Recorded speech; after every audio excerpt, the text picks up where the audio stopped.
Mas maraming Pilipino ang sumusuporta sa Administrasyong Marcos kumpara sa sinumang administrasyon ni dating Pangulong Rodrigo Duterte.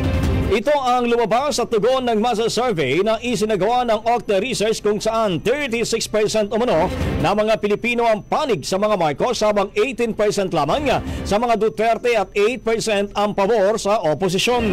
Ang survey ay ikinasa mula January 25 hanggang 31. Ayon kay House Deputy Majority Leader Paulo Ortega, hindi lamang ito labanan ng mga personalidad kundi tungtunggalian umano sa pagitan ng Pilipinas at China.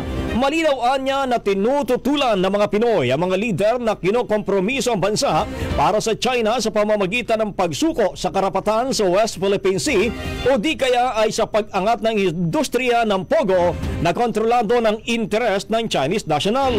Giit ni Congressman Ortega, humina umano ang posisyon ng Pilipinas sa usapin ng West Philippine Sea kaya napalawak ng China ang presensya ng militar at hindi pagkilala sa 2016 arbitral ruling.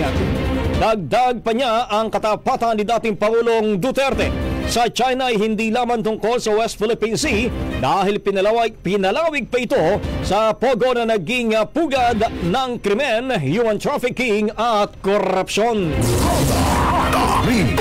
Ang bahaging ito ay hatid sa atin ng Power Cells Herbal Capsule. Tuldukan ang sakit dahil ikaw ang sandigan.